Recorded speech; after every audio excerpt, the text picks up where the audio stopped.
Good morning, everyone. Thank you very much, Daisy, for that very kind introduction. Can I just, for a show of hands, who was here last year? So you remember even the jokes that I told. So forgive me if I do tell the same ones, and forgive me if I do give a bit of the same background, but it will be quite quick. And I do assure you, I think it has to be the fastest course in the whole world in the brain. But we need to look at it, because if we're now going to say, right, we're going to be looking and working and buying and selling to a different type of person in the 21st century, how are you going to lead them? How are you going to inspire your workforce to sell to them the product? And the product, actually, I would say something that has a lot in common with my own. You might think that's a bit odd, given I'm a neuroscientist. Well, I'd like to suggest to you that we're all in the business, neuroscientists such as me, travel industry folks such as yourself, in exploring how the environment, shaping the environment, how that is going to change how people feel and how they think. And we've just heard very eloquently from Andrew how important it is to consider how people are feeling, what they're experiencing. And that interests me hugely as a brain scientist, and it will interest you because, as I say, that effectively is your product. So you may have seen this slide last year. I'd like to show it, and apologies if it does sound a bit squeamish or look a bit squeamish. It takes me back to when I myself did a dissection of the brain and held it in one hand and wondered if I hadn't been wearing surgical gloves and a bit got stuck under my fingernail. Sorry, I know you probably just had breakfast. But, just can you imagine what it's like? I bet you're glad you're in the travel industry and not dissecting brains, because you hold this thing and you think, well, if I got a bit under my fingernail, would that be the bit that somebody loved with? Would it be a hope? Would it be a memory? Can you have a habit? Can you have a habit like biting your fingernails under your fingernails? Yeah, you see? Just think about it. It's why brain scientists end up a bit crazy, I think, because you just go round and round in circles thinking about these things. But nonetheless, for our purposes, what I want to really just recap very quickly, apologies to those of you who may remember it from last year, is how the brain is so sensitive to the environment. And that's really important when we think about how the environment is changing. We now have the longest ever life expectancy. Those of you with small kids, they have now a 1 in 3 chance of living to be 100. You've got the highest probability of good health. And we can come back, if you like, in the coffee session. If anyone is interested in dementia, that's what I actually work on. And that is the one final challenge of biomedical science at the moment. If you are lucky enough to not be a victim of this disease, and it is a disease, then below the eyebrows everything is going just fine. Biomedical progress is really going on apace. So we have, as long as you don't get dementia, a high expectancy of good health, more leisure time than ever before, no longer the drudgery that sort of bedeviled my mother's generation, where she had to shop every day, cook from scratch every day, and so on. So we have a much more leisure time. The greatest opportunity, therefore, to develop as individuals as we've never had in the past, and sadly many people around the world, say in Syria at the moment or sub-Saharan Africa, are just concerned with staying alive, not being in pain, and staying warm and not being hungry. We have the privilege now. We have the privilege to actually look beyond those basic needs, to think, what kind of person am I? What kind of kids am I going to have? What do I want them to be? What values do I want? Never before en masse have humanity had this opportunity. And therefore also, because we live in the information age, we're bombarded. We live in an answer-rich, question-poor environment. What are we doing with all this information? I mean, I bet you even now there's people tweeting, even though I'm going to ask if they are, but I bet they are, even now, constantly bombarding other people with information and receiving it. Now, the reason that I say we're all in the same business is that the environment is very important, and it's changing a lot. This is from Innocent Drinks. It's a rather lovely office with AstroTurf on the bottom and so on. And whether it's that kind of stimulating work environment, or indeed the kind of environments that you're in the business of selling people, we have to think about how that is going to change how people are thinking. The wonderful thing about being born a human being, as opposed to a goldfish, say, is that you are, well, perhaps you may question that idea, but if you think about it, goldfish don't have great personalities. Let's be brutal, yeah. Do they? And so if they died, you could go and get another one. Your kids could come home and they wouldn't know any difference, yeah? And you couldn't do that with a pet cat or dog. And much as they might want you to, you certainly couldn't do it with their brothers or sisters, because we are unique. You are unique. For 100,000 years, we have stalked this planet as a species. No one has a brain like yours, a mind like yours, not even your clone, your identical twin. So what is it about the environment that leaves its mark on your brain, that changes you, that it enables us to occupy more ecological niches than any other species on the planet? We don't run particularly fast, we don't see particularly well, we're not particularly strong compared to other species, but we do something fantastically, much better than any other species. We learn. Okay, so this, you may have seen from last year, this is a newborn human brain, the blobby bits are brain cells and the stringy bits are the connections. 3 months and 15 months on, you can see already a change, and by 2 years, look at what's happened. It is not, the growth of the human brain after birth is not caused by the proliferation of blobby bits of brain cells, but something else, the connections between them. And if you remember anything, I would suggest to remember that, because my whole story is one of connectivity. It's how, in a way, these connections enable you to be the unique individual you are. And just to show you one example of so-called plasticity of the brain, how we do indeed adapt to the environment, there's this fantastic experiment involving 3 groups of adult human volunteers, none of whom at the beginning of the experiment had ever played the piano. So if you ever get the chance to volunteer for an experiment like this, a word of advice, try and not be in the control group. They stared at a piano for 5 days. Nothing much happened. And what we're going to see are the brain scans from those controls who just stared at the piano compared to those who learnt 5-finger piano exercises. And then there is a third group that is the most exciting of all. Okay, so here we go from left to right. As you can see, the blobby bits are the brain activation. There is no change. The brain is literally unimpressed by just staring at a piano. But these guys who learnt the 5-finger piano exercises, can you see the huge difference in the brain territory relating to their digits? But the most exciting group, my mystery group for you, were these people merely imagined they were playing the piano. So unless you're asleep now, and I hope you're thinking, just think what's happening to your brain even now. Right? So what's important for the brain is not the contraction of the muscle, it's the thought that has preceded it. Thinking leaves its mark on your brain, even though there's no external movement. And the man that developed the treatment for Parkinson's disease in the 1960s, he said this: thinking is movement confined to the brain. Every thought you have is a sequence of steps. A equals B, B equals C, therefore A equals C. Every business plan, every logical argument, every story, every memory, every hope, every grievance has something in common that a raw emotion doesn't. You end up in a different place. One thing happens, then the next thing, then the next thing, and the next thing. And I'd like to suggest to you that that is the hallmark of human thought. Now, what happens then? How does the environment literally leave its mark on the brain? Well, I'm a brain scientist, and these are pictures from my own lab, showing something that we do. You can't ask rats to play the piano, obviously. Well, you can, but you wouldn't get very far. So what we do is we expose them to a so-called enriched environment, and you might start to see parallels here. And enrichment for a rat doesn't mean to say that they come to Dubrovnik and have a nice time and go partying and so on, but sort of the equivalent. You know, they're here. It's equivalent. They're climbing lots of little branches, and there's wheels and things. They're highly interactive, exploratory creatures. Now, if you do this, you're doing something very special to the brain. You're making brain cells work as it's interacting with the environment, and you can see here a direct parallel with your clients, what they will be doing when they're having their travel.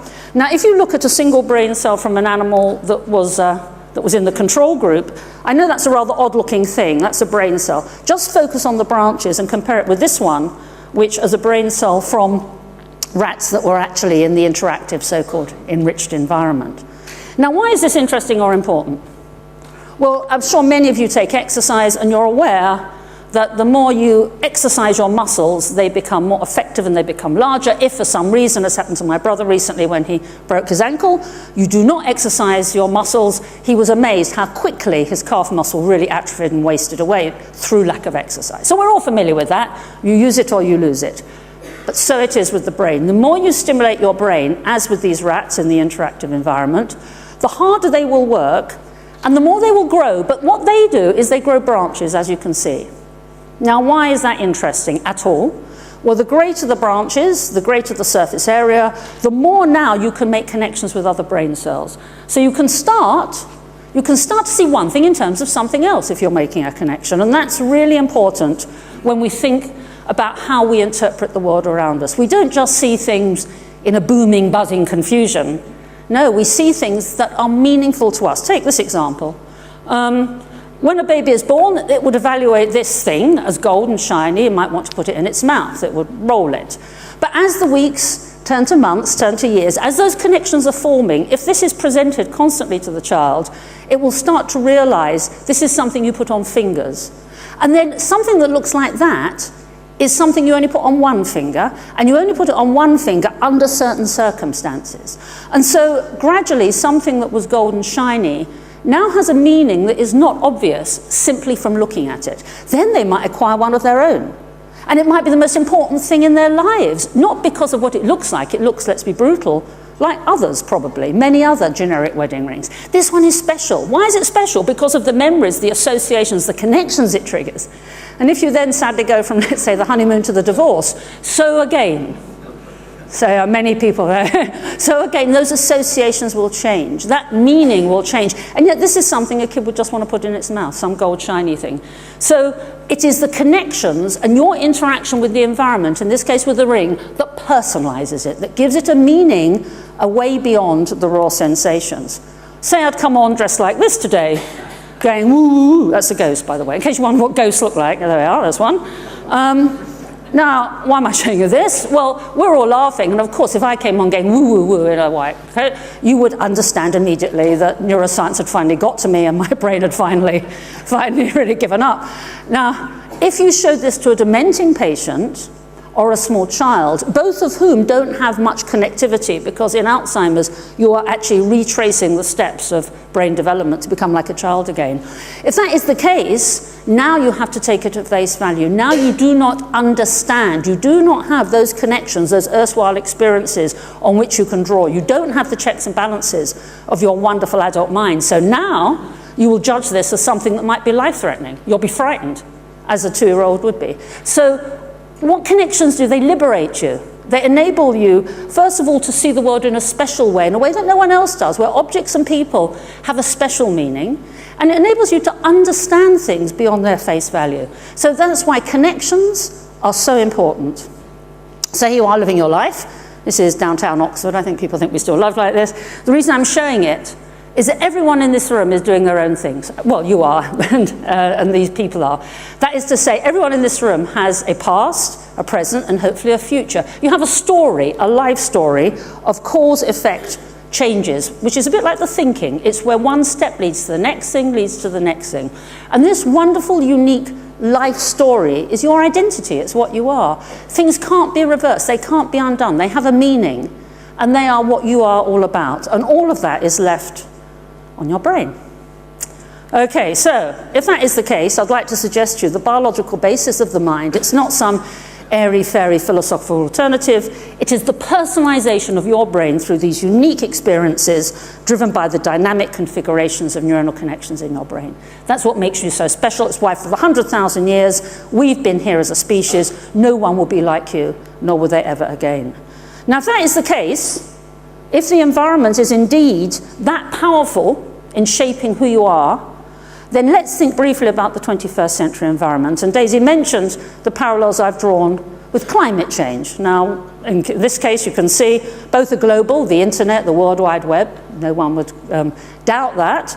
Both are unprecedented, the impact of technology on our lives. You can now live, apart from going to the loo and eating, you can live your whole life in the cyber world. You can date, you can work, you can play, you can shop, all in a parallel universe, if you wish.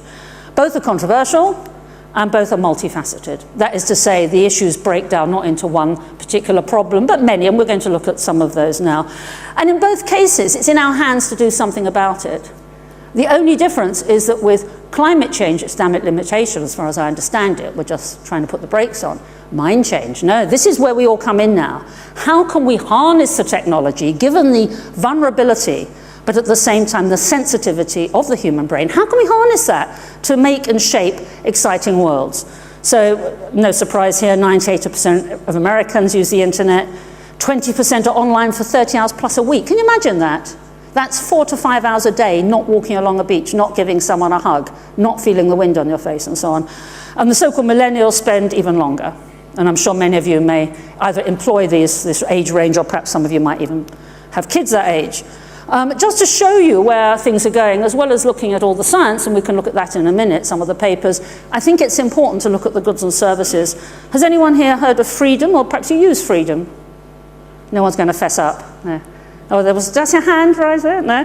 Well, freedom, if I came to you with this as a business plan, you'd think I was nuts. It's where you engage an external service and they will limit your internet access for you because you don't have the willpower to do it yourself.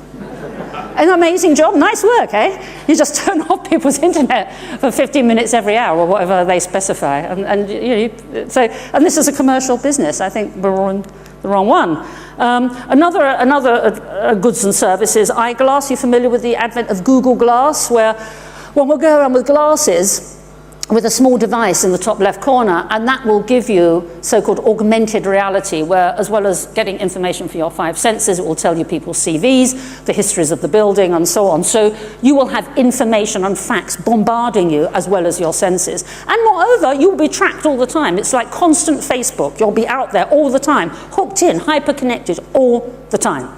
And moreover, as soon as people are going around with what will be perceived, I suggest, as a status symbol, everyone will want one. And as soon as you get used to living your life this way, it'll be very odd to just go back to your boring old 5 senses again. So I think this will be even bigger than the mobile phone in terms of how people are going to be thinking or not, as the case may be. So where does that leave leadership in the 21st century? Well, what we're going to look at briefly is teamwork and empathy. Look at this sad picture here. How often do you see that? I don't know if your teams are like that, not looking each other in the eye. We're going to look at risk management, and we're going to look at understanding and differentiating information from knowledge. So very quickly then, teamwork and empathy, no surprise here how electronic media use has increased at the expense of people actually looking at each other face to face. This is the kind of relationship you can now have. We can even look like this if you want. Yeah, very nice. But the problem is if you are not speaking in 3 dimensions, if you're not communicating in 3 dimensions, then you're seriously missing out. Words, when you meet someone, only have 10% of impact, whereas eye contact, body language, and voice, the tone, the rate, and the volume, are invaluable for trying to gauge how people are thinking and feeling. Pheromones, you know how when you first meet someone, the chemistry doesn't seem quite right, you know, and you feel a bit strange, or you just take to someone straight away. These are these chemicals that you're not aware of, but that you're picking up on. Physical contact, perhaps the most powerful form of communication. When my dad died, and someone put their arm around me, that makes up for a million texts saying, sorry, your dad died. Not quite the same thing. So we know that all these things are really important for establishing empathy, and yet none of them are available on Facebook. So if you take a human brain with evolutionary mandate to adapt to the environment, and the environment is one where you are not rehearsing those skills, you're not going to be good at them, and therefore you're going to shun them because it's going to make you feel even more uncomfortable. People that are not good at interpersonal skills anyway are people with autistic spectrum disorder, as you can see here. And they spend a lot of time in the cyber world, and sadly there are lots of links. There's a link between atypical brainwave responses that an autistic person will have in not differentiating when they see a face versus, say, a table. And now people who are heavy internet users have the same kind of lack of discrimination between a face and a table that would normally otherwise be apparent in us. There's a link between autistic spectrum disorders and an underfunctioning part of the brain which suggests that people are just living for the moment, heedless of consequences. A link between early screen experiences and the development of autism. A link between autistic conditions and the appeal of the screen technologies, and finally, a link between autistic spectrum disorder and compulsive video game use. The reason I put those references in there are deliberate, because clearly this is sensitive, and obviously I would get challenged on saying those things. So although you may not be into the science, if you're interested, on my website, there is a reading list of some 500 references, including those, if you want to look at them and see the data. Okay, so no surprise then that empathy has dropped over the last 30 years, particularly accelerated in the last 10. What does that say about you as a person? If you're not empathizing with others, what will that mean when you are thinking about yourself? Because now you're not having friends anymore, let's be honest. You've got an audience. They're not really friends if you've got some 500 people. And you're, like all audiences, you have to amuse them. You have to be entertaining. You know, you have to be liked. And if you're not, then perhaps you'll have a great blow to your self-esteem. And that's what people are finding with people on Facebook that are heavy users. Again, does anyone know about Clout? This is another good service that points out. Clout? Okay, yeah, so people, there are some people fessing up now. This tells you how important you are, basically, in case you wondered. Yeah, you need to get a score, and it actually tells you to work harder to make this. Now, what kind of world are we living in if people take seriously that they can be summed up as the wonderful, marvelous, unique individuals they are with a number, Okay, and again, the time is short, so just to refer you to this report by Sir John Beddington, the Science Advisor of the British Government, that came out earlier this year. You might like to download it. It actually has a lot of discussion and statistics on the changing nature of identity being much more volatile in the face of the new technologies. Okay, risk management. Obviously, people are very interested in this, in any business. The story of Phineas Gage, who lived in the 1860s and was foreman on a railway gang, is the starting point if you're a neuroscientist to look at risk. Because he was pushing down explosive one day with a pole, a so-called tamping iron, and sadly it went off prematurely. And it went right through the frontal part of his brain. I'm about to show you a gory picture, so those of you who are still working on your breakfast, you may like to close your eyes. So what happened was he didn't die. He wasn't seemingly impaired, and he just recovered after this terrible accident and could walk and talk and everything just fine. He even went back to work. And it was only as the weeks turned to months that they noticed a big change in him. He'd become more childlike and, above all, very reckless. This is not good if you work with explosive. So he actually left. But anyway, it became a syndrome called the frontal syndrome because it was the frontal part of the brain shown here in turquoise that was damaged. And it's an area that is very developed in humans even compared to chimps. It takes up 33% of our brains, only 17% of chimps. Now, why is this particularly interesting? Well, you can see risk-taking in other situations with an under-functioning prefrontal cortex. One is people who have a high body mass index. That's to say, people who are heavy relative to their height. They will have, bizarrely, an under-functioning prefrontal cortex. This is such a person. Moreover, in case you wonder what they look like, and moreover, they are reckless in gambling tasks. Now, isn't this counterintuitive? Why should this be? Well, let's think of another group. These are people with schizophrenia. Clearly, we don't have time to talk about schizophrenia too much, but you can see they are also having an underfunctioning prefrontal cortex, and they take more risks. Now, what have these groups all got in common? Well, they have a common thread with childhood. They're easily distracted, they short attention span, inability to interpret proverbs, and an underfunctioning part of the brain. Now, what's going on here? Well, the inability to interpret proverbs is, you might say to a schizophrenic, what does it mean people who live in glass houses mustn't throw stones? And they'll say, oh, if your house is made of glass and I throw a stone, your house will break. They can't see the meaning. They can't see one thing in terms of the other. They take it very literally. Now, what's that got in common, therefore, with eating a lot? Well, anyone who eats knows the consequence of eating. But for people that eat too much, it's the thrill of the food that trumps the consequences. Anyone who gambles knows the consequence of gambling, but the thrill of the roulette wheel trumps the consequences, that adrenaline rush. What's that got to do with schizophrenia? Well, if you look at this series of paintings, top left, at the beginning of the condition, you can see everyone would recognize that as a cat. By the time we get to bottom right, I would defy you to say that was a cat. Now, what is the clue here? Well, just as when we're developing, we go from the raw senses to what we would call a cognitive take on the world, where it has a personal meaning, so this is in reverse. What's happening here with schizophrenia is you're going from a cognitive take on the world, where things are recognizable, they have a meaning, to just a raw, abstract, with visual pattern, as would be the case in a small child. So it's kind of gone in reverse. So in all cases, I'd like to suggest to you that if you have an underfunctioning part of the brain, the senses, the here and now of the moment, trump the consequences. This is why you take risks, because it's the thrill of the moment that is everything. And sadly, with video games, it seems that that is also the case. People are taking risks. I don't have a pointer, but in the brain section, you can see in the middle at the bottom an enlarged yellow area. That's bigger in people that do video games and also that are gamblers. And what happens is this part of the brain releases a chemical that has been linked to being very excited, to all drugs of addiction, and to reward. And that's what rewards look like, by the way. Yes, you wanted. And it's called dopamine. And dopamine is like a fountain in the brain. It does many things, but importantly inhibits the prefrontal cortex. So you can see, we can put this together. It's not surprising that computer and video game addiction is very similar to drug addiction in the sense that it's releasing this dopamine. So let's sum up. Intense stimulation of the screen mandates a fast response. This makes you very excited, so dopamine's released. This underlies, therefore, reward-seeking addictive behavior. More dopamine is released. It inhibits the frontal part of the brain. You become like a child or a schizophrenic or an obese person where you have a drive for sensation over cognition. So guess what? You'll go back to the video games. That will be the best. Now, how many people recognize this? YOLO.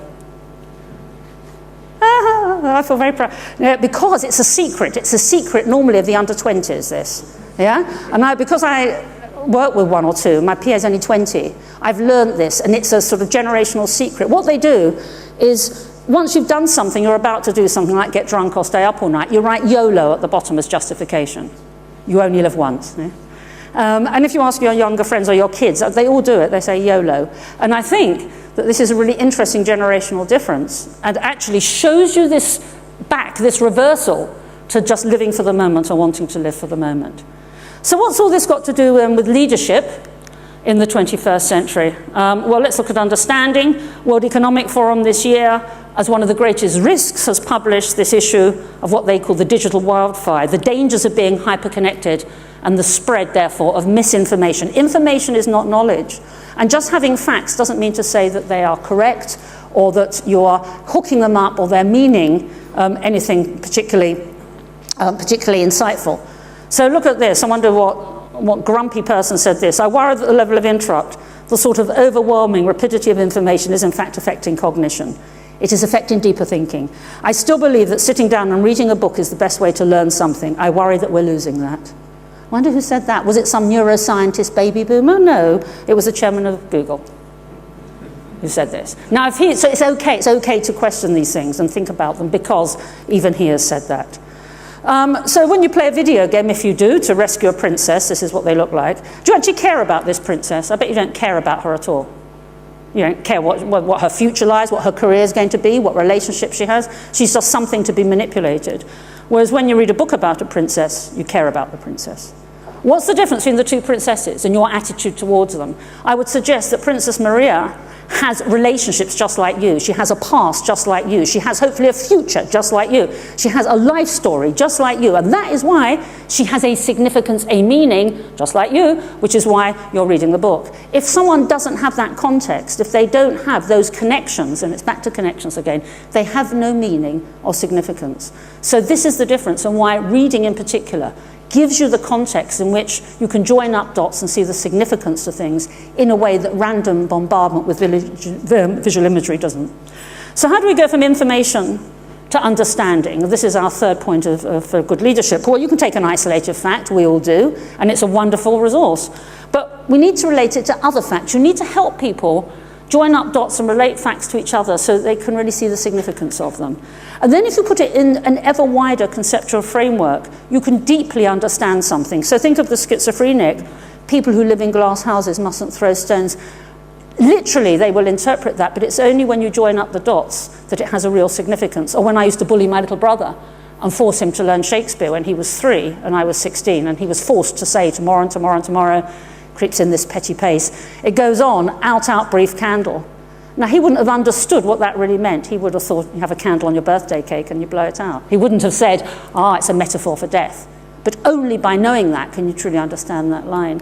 So you need to understand. So in the 21st century, where are we with leadership? What is what we're talking about? Well, to summarize so far, the kind of people you're going to be leading will, I suggest, be quite different from previous generations. They'll have a higher IQ because we know that video game rehearsal repeats all the mental agility that's required for IQ tests, where you have very good mental processing, but you don't have a context. And just because you have an high IQ doesn't mean to say you understand what to do about Syria or the economic problems of the world. You're efficient at information processing, like my brother would be. He learned very quickly the poem, but he didn't understand it. a short attention span. I didn't have time to show you the data on that, but if you look at the reading list on my website, you'll see that that is happening. And it comes as no surprise, really, I don't think. Icons, not ideas. You just have the princess. You have a literal take on the world. You don't actually have abstract. How could you show honor, for example, as an icon? You can't. Sensation at a premium, as we've seen. Here are the people on the right. In a world stripped of all cognitive content. No, techno. They're just living for the moment. Taking risks, because, of course, it's a great lesson to learn that you can kill someone in a game, and then guess what? They are obligingly undead the next time round. So if you're learning that as a child, that actions don't have consequences, I would suggest that's a bad lesson to learn, but it will make you more reckless, and we've seen that that is the case. Low empathy, because you're not rehearsing those things, and the need for constant feedback. Just think of those poor people on Twitter, you know. Look at me, I'm putting on one sock. Look at me, I'm putting on the other sock. Look at me. Look, because if you don't look at me every minute of the day and I don't tell you every minutiae of what I'm doing, how do I know if I exist? You know, could they be an existential crisis? People on Twitter, I often wonder, you know, because you know, why must you do this? It's a bit like a 3-year-old, you know, this constant desire to be acknowledged all the time suggests a rather fragile identity, a weak sense of identity. Okay, so if that's the case, I think as managers, one has to be mindful of changing issues in relating to teamwork and empathy, in risk management, and in how to convert information to understanding. Well, that's so far so good. That's great. That would be good management if you could be mindful of those things and anticipate them and be aware of how they're happening, because you could start to then deal with them once you understand them and are aware of them. But we're interested in leadership. Now, what's the difference between a manager and a leader? Well, you heard from Andrew his thoughts, and mine would complement those. And let's just consider someone who was a good manager, but a terrible leader. I mean, that's quite an achievement, wasn't it? Not to win, to be. It's quite an achievement. He's the most recently bad prime minister in the 20th century or something. Daisy might know in the politics, but he got a number of very bad accolades, negative accolades. But he was a good manager. He really was. You know, he was strong in economics, but he was just terrible as a leader. However, Churchill, among others, was a brilliant leader. Now, what's the difference between management and leadership, therefore? I'd say Gordon Brown was a good manager, but he was never a leader. Let's think also about, well, Martin Luther King, who's in our minds recently. I have a dream. And my own view is that what leaders do, as opposed to managers, is they set a vision. Imagine if we could win the Second World War. Imagine if all people were treated equally by the content of their character. You immediately start to tingle and get excited. If someone can give you a vision, as Oscar Wilde said, we're all in the gutter, but some of us are looking at the stars. Now, how can you set a vision? How can one implant this? I'm very proud of that transition onto the brain. Well, I think if I was in the travel industry, I think your job, if you're going to be good leaders, is to set your workforce a vision, as well as being mindful of these other things. You need to give them a vision, something they can sell to people, or be mindful of what it is, this wonderful thing you're selling, which is an experience and a work. How can you actually give them a vision? Well, I'll go back to this idea that the mind is uniquely shaped by the environment. The first is to go on this idea that travel broadens the mind. You can give people a sense of identity, because if you're giving them unique experiences and that's leaving its mark on the brain, that's making them unique. They have a unique story to tell because they've gone there, they've done it. They haven't just videoed it. So the first is you can sell to your colleagues as you as the leader. Yes, you can help, not just give people a nice time, but you're giving them a sense of identity. You're also giving them a sense of purpose. We think of Alan Wicker. A journey is like a mini little life. It has a beginning, a middle, and end. You end up in a different place. And journeys, like stories, like life stories, are integral to the human psyche. So if you can sell people a sense of purpose rather than just being there in the moment, saying yuck or wow. And finally, what you can do is give people new ideas. They can, by experiencing new things, they have new dots to join up. So let's just very briefly take that forward. An isolated fact, you can relate it to other facts to have a significance. You can then place it in the wider conceptual framework, so as we've seen, you have understanding. But now, if you're in a new place, you can make unprecedented connections in a way you didn't before, and that new significance is actually a new idea. And that is the most exhilarating thing you can sell anyone, is a new idea. So to conclude, we are in the same business. We're in the business of shaping the environment, and we're in the business of being concerned about how the human brain is adapting to that, but most of all, how it's thinking and feeling, and most of all, how we can make it the most fantastic century humanity's ever had. Thank you very much.